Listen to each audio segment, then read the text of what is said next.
In the village of Nduka, Obiajulu and Neko struggled to feed their daughter, Adis. Their farm yielded little, and hope was fleeting. One day, a letter arrived from Neko's wealthy sister, Chidimma. She promised Adis a better life in the bustling city of Onitsha, filled with education and opportunities they could only dream of. Neko hesitated, fear gripping her heart. "She's our only child," she whispered to Obiajulu. But the allure of a brighter future outweighed their doubts. Adis, excited and curious, packed her few belongings. "Be good, my daughter," her mother said, holding her tightly. With tears in their eyes, they watched her leave with Chidimma. Onitsha dazzled Adis. The city buzzed with life, vendors shouting, carts rattling, and colorful fabrics waving in the wind. Chidimma's mansion was grand, with sparkling floors and servants bustling about. "This is your new home," Chidimma said warmly. Adis felt a mix of awe and nervousness. She had no idea what awaited her.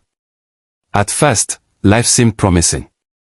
Adis marveled at her new surroundings, savoring dishes she'd never tasted before. Chief Okonkwo, Chidimma's husband, welcomed her with a broad smile.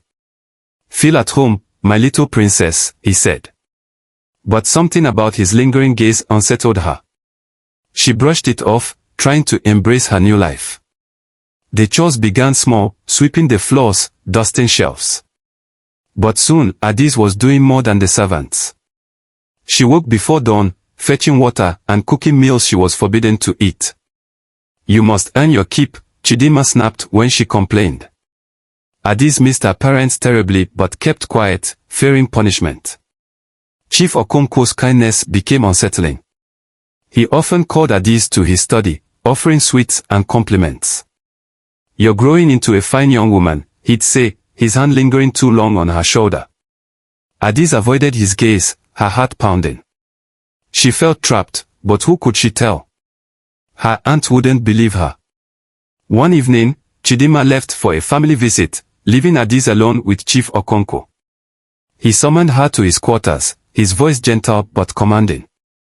"Come, Adis. Let's talk." Fear gripped her as she entered the room. He offered her gifts, promising more if she stayed close to him. She felt sick inside. As Chief Okonkwo leaned closer, Adis bolted from the room, tears streaming down her face. She locked herself in the servant quarters, trembling. The next morning, she gathered her courage and told Chidimma everything.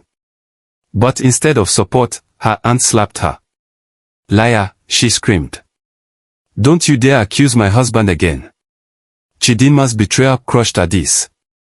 She was stripped of privileges, forced to sleep in the kitchen and eat scraps. Chief Okonkwo's advances continued, now bolder in her aunt's absence. Adis prayed for deliverance, her young heart heavy with despair. She began to plan her escape, knowing she couldn't endure the torment much longer. Late at night, Adis overheard the servants whispering. They spoke of other girls who had lived in the mansion, girls who vanished under mysterious circumstances. She must run, one murmured. Adis realized her life was in grave danger. If she stayed, she might never see her parents again. The decision was clear, she had to flee. The night of her escape, Adis hid scraps of food and a small cloth bundle under her bed. She listened for the sound of the mansion quieting. When Chidimma and Chief Okonkwo left for a late-night party, Adis knew her moment had come. Her heart raced as she silently crept out. The forest loomed like a dark ocean, its trees whispering secrets. Adis clutched her bundle tightly, every snap of a twig making her flinch. She prayed under her breath, begging for protection. Behind her, she heard faint shouts. Chief Okonkwo's guards had discovered her absence and were now searching for her. The pursuit grew closer. Adis ran until her legs burned, her bare feet bleeding from sharp rocks and thorns. The guards' torches flickered in the distance, lighting up the dense forest. She stumbled upon a large sycamore tree glowing faintly under the moonlight. Instinct told her to hide beneath its roots. As Adis crouched under the ancient tree, the air grew still. The guards approached, their voices harsh. She couldn't have gone far, one said. Suddenly, a gust of wind howled through the forest, extinguishing their torches. The men panicked, retreating into the shadows, muttering about spirits. Addis silently thanked the tree. 2 days passed as Addis wandered through the forest, guided only by faint trails and her fading hope. Hunger gnawed at her stomach, and exhaustion blurred her vision. She thought of her parents, their love, and the home she'd left behind. "I must make it," she whispered, pushing herself forward. Finally, Addis reached the edge of the forest and spotted familiar landmarks. Relief flooded her heart as she saw the village of Nduka in the distance. Her feet quickened, despite the pain. She stumbled into her parents' compound, collapsing into her mother's arms. Neko wept, holding her broken child close. Obiajulu's fury erupted as Addis recounted her ordeal. "They betrayed us," he shouted, pacing the room. Neko sobbed, her hands trembling as she wiped Addis' wounds. "We should have never sent you away," she said. The village elders gathered, their faces grim as they listened to Addis' chilling story. The elders of Nduka decided to confront Chidimma and Chief Okonko. "Such evil cannot go unpunished," declared one elder. A group of men, led by Obiajulu, set out for Onitsha. Meanwhile, Addis rested at home, her parents vowing never to let her out of their sight again. The village buzzed with anger. When the men arrived at Chidimma's mansion, they found it eerily silent. Smoke rose from the ruins, fire had consumed the once grand home. Neighbors whispered about the couple's downfall, claiming the spirits of wronged children had taken vengeance. Chidimma and Chief Okonko were nowhere to be found, their fates unknown. Back in Nduka, Addis began to heal, though the scars of her experience lingered. She became quiet and withdrawn, haunted by nightmares. Her parents surrounded her with love, determined to rebuild her trust in the world. The villagers rallied around the family, offering support and sharing Addis' story as a warning. Addis' story spread across the region, told as a cautionary tale. Parents began to think twice before sending their children to live with others, no matter how wealthy or well-meaning. "Protect your child," the elders would say. No amount of gold can replace a family's love and safety. As weeks passed, Addis' strength returned. She spent her days helping her parents on the farm, finding solace in the simplicity of village life. But the memories of Chidimma and Chief Okonko haunted her dreams. "Why did they do this to me?" she often whispered, her voice trembling with pain. The villagers of Nduka began gathering around Addis' home, eager to hear her story firsthand. "Tell us, child," an elder said. Addis hesitated, her voice breaking as she recounted her ordeal. Mothers clutched their children tightly, their faces pale with fear. Her words planted seeds of caution in every heart. The elders decreed that Addis' story must be preserved. They instructed the town crier to tell her tale at every festival. "No family should ever endure this pain again," they said. Addis, though reluctant, agreed to speak during the next gathering, hoping her words might save others from similar fates. When Addis stood before the crowd at the village square, her voice shook, but her resolve was firm. "A child's life is priceless," she said, her eyes scanning the faces of parents. "Never trade your child's safety for promises of wealth." Her words ignited a wave of applause and tears. Obiajulu watched his daughter with pride, though guilt lingered in his heart. "We failed to protect you," he said one evening. Addis placed a hand on his shoulder. "You did what you thought was best," she replied. "We cannot change the past, but we can protect others from this pain." Chidimma's name became a curse in Nduka. She betrayed her blood, people whispered. Her mansion's ashes were said to be haunted by the spirits of the children she wronged. Travelers avoided the ruins, claiming to hear whispers at night. The story of her downfall spread far beyond the village. Addis began mentoring younger girls in the village, teaching them to recognize danger and trust their instincts. "You have a voice," she told them. "Never be afraid to use it." Her lessons gave the girls confidence, and soon Addis became a symbol of strength. One day, a stranger arrived in the village, seeking refuge. He claimed to have been a servant in Chidimma's mansion. Her wealth came from dark deeds, he revealed. Children were sacrificed for her greed. The villagers gasped, their suspicions confirmed. Addis shuddered, thankful she had escaped with her life. The elders decided to cleanse the village of Chidimma's evil legacy. A purification ritual was held at the village square, with Addis at its center. You have overcome darkness, the chief elder said. Now, let us banish it forever. The ceremony brought peace to the villagers and to Addis. Addis' fame spread to neighboring villages. Parents traveled from far and wide to hear her speak. You saved my daughter, one mother said, tears in her eyes. Addis felt humbled by their gratitude but remained focused on her mission, ensuring no child would ever endure the horrors she faced. As Addis grew older, she began dreaming of a larger purpose. I want to help more children, she told her parents. Obiajulu and Nneka supported her wholeheartedly, knowing her strength came from her pain. Follow your heart, Nneka said. You were meant for greatness. With the villagers' help, Addis founded a small sanctuary for orphaned and abandoned children. This will be a safe haven, she declared. The sanctuary quickly filled with laughter and hope, as children found comfort in Addis' care.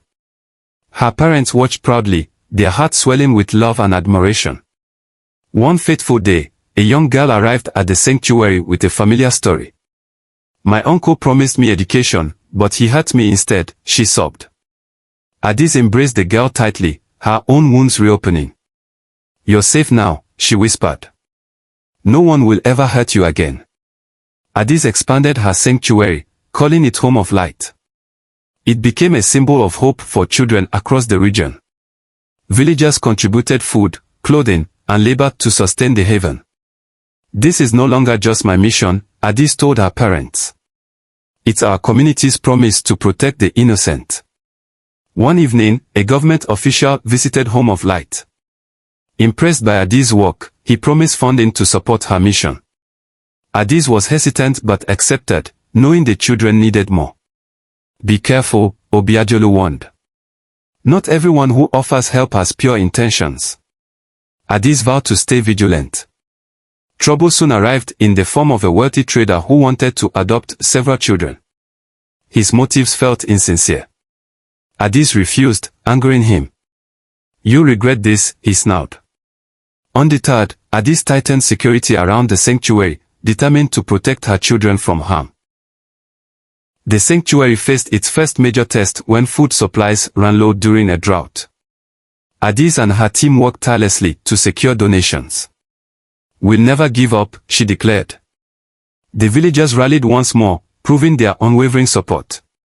Together, they ensured no child went hungry. Addis began traveling to neighboring villages, sharing her story and encouraging communities to create safe spaces for children. Protect them like your own, she urged. Her passion inspired many, and similar sanctuaries began sprouting across the region, each bearing the mark of Addis' courage. One stormy night, a young boy named Is arrived at the sanctuary. His clothes were torn, his body bruised. Through tears, he told Addis he had escaped a man who tried to enslave him. Addis embraced him, her heart breaking. You're safe now, she whispered, vowing to find justice. Isa's story revealed a larger network of child exploitation. Addis worked with the elders and local authorities to expose the perpetrators. Her determination brought down a powerful ring of criminals, saving countless children. We must remain vigilant, she told the villagers. Evil hides in plain sight. Despite her growing fame, Addis remained humble, living simply among the children. I am one of them, she often said. Her bond with the children deepened, and they saw her as a mother figure. Her laughter echoed through the sanctuary, a constant reminder of hope and resilience. Word of Addis' sanctuary reached a distant king, who invited her to his palace. You are a beacon of light, he said, offering to sponsor her efforts. Addis accepted the gift but asked for something greater, the king's commitment to protecting children in his kingdom. He agreed, moved by her plea. One day, Addis returned to Onitsha to confront her past. She stood before the ruins of Chidimma's mansion, her heart heavy. This place no longer has power over me, she said aloud. She prayed for the children who had suffered there, releasing her pain and embracing her future. During her visit to Onitsha, Adis discovered a group of street children living in abandoned buildings. She brought them food and invited them to Home of Light. Most followed her, but some were too afraid to trust. I will always return for you, she promised, planting seeds of hope. Back in Nduka, Adis organized the first Festival of Hope, a celebration of children and their resilience. The festival featured songs, dances, and storytelling. This is a reminder of what we are fighting for, Adis said, her voice carrying through the joyful crowd. The event became an annual tradition. As the years passed, Adis sanctuary grew into a movement. Families from distant lands sent their children to Home of Light for safety and education. Adis established a school within the sanctuary, ensuring every child had the tools to build a better future. One day, a young girl named Chinelo arrived at the sanctuary with a scar across her face. She had been attacked while escaping abuse. Adis saw her younger self in Chinelo and took her under her wing. You're not broken, Adis told her. You're stronger than you know. Chinelo blossomed under Adis' care, becoming a fearless advocate for vulnerable children. You saved me, she told Adis. Now I want to help others. Together, they traveled to villages, spreading awareness and encouraging communities to protect their children. Chinelo became Adis' greatest ally and closest friend. Adis and Chinelo established a network called Voices of Light, uniting sanctuaries and child advocates across the region. They traveled tirelessly, sharing their message. Every child deserves safety, Adis declared at each village.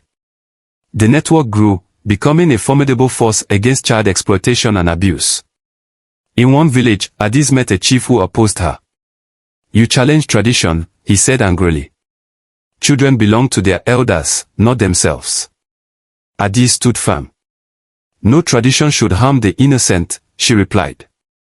Her courage swayed the villagers, and the chief eventually offered his support. Chinelo became a fierce leader within the network. Her speeches, filled with passion, inspired parents and children alike. We were once victims, she said, pointing to herself and Adis. Now we are warriors. Protect your children so they can grow into warriors too. The crowd roared in agreement. One fateful day, Adis received word of a powerful group exploiting children in a nearby town. She and Chinelo led a coalition of villagers and authorities to expose the criminals. The rescue operation freed dozens of children, and the perpetrators were brought to justice. Adis' resolve deepened. Despite their victories, the challenges never ceased. A rival group attempted to discredit Voices of Light, spreading rumors about Adis. They fear us because we're making a difference, Chinelo said. Adis agreed but felt the weight of the attacks. Still, she refused to give up, focusing on their mission. During a journey to a distant village, Adis and Chinelo encountered a group of orphans living in an abandoned warehouse.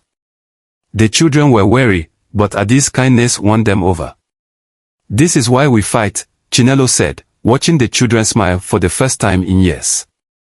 Adis' health began to waver as the years took their toll. Chinelo urged her to rest, but Adis refused. There's too much to do, she said. Her determination inspired everyone around her, though Chinelo worried about the strain. You're the heart of this movement, Chinelo told her. One evening, as the sun set over Home of Light, Adis sat with Chinelo. This sanctuary will outlive us, Adis said. But it needs leaders like you. Chinelo nodded, tears in her eyes. You've taught me everything, she replied. I carry this torch as long as I breathe. The Festival of Hope became a grand annual event, drawing people from across the region. Adis was honored as a living legend, her story told in songs and dances. Though humbled, she reminded everyone, this isn't about me. It's about the children we're saving and the future we're building. During the festival, a young girl approached Adis. You saved my mother when she was a child, she said, holding a small gift. Adis' heart swelled with emotion. The girl handed her a carved figure of a sycamore tree. Your roots run deep, the girl said. Adis smiled warmly. As the years passed, Chinelo took on more responsibilities, becoming the face of Voices of Light. Addis watched proudly as Chinelo led missions, organized events, and inspired communities. "You were born for this," Addis often said. Chinelo's passion and leadership brought renewed energy to the movement. Addis sanctuary grew into a thriving village of its own, complete with schools, farms, and workshops. Former residents returned as adults to teach and mentor the next generation. "This is your home forever," Addis told them. The cycle of love and protection continued, fulfilling her lifelong dream. One stormy night, Addis fell ill. Chinelo stayed by her side, refusing to leave. "You've done enough," Chinelo said softly. Addis smiled weakly. "We've done enough," she corrected. "But promise me, Chinelo, you'll keep fighting." Chinelo gripped her hand. "I promise," she said, tears streaming down her face. The news of Addis' illness spread quickly. Villagers and supporters gathered outside Home of Light, lighting candles and singing prayers. Their voices echoed through the night, a testament to the love and respect Addis had earned. Chinelo reassured them, but her heart was heavy with fear. Addis' strength faded, but her spirit remained unbroken. She spent her final days surrounded by the children she loved, telling stories of hope and resilience. "You are the future," she said to them. "Never let anyone silence your voice. Be brave, always." On a quiet morning, Addis passed away peacefully, her hand in Chinelo's. The sanctuary mourned deeply, but Chinelo reminded everyone Addis' light will never fade. She lives on in each of us. Her words gave strength to the grieving community, uniting them in their shared mission.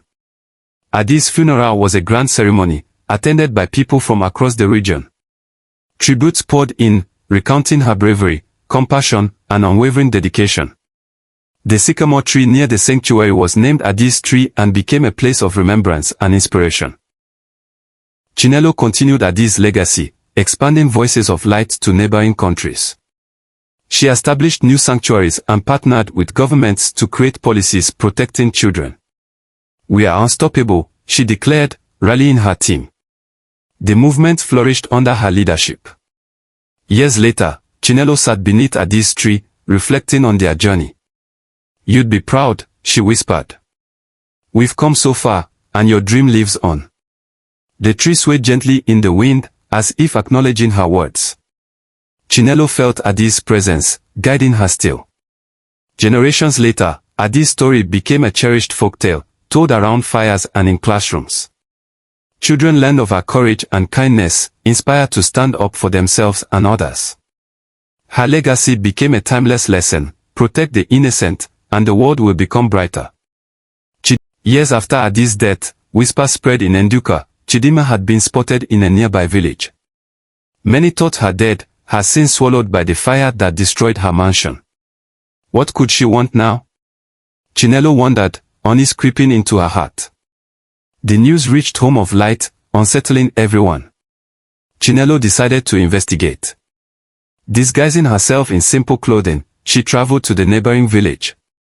There, she found Chidimma, aged, frail, and unrecognizable. Gone were the fine silks and jewels, she now wore tattered rags, begging for food.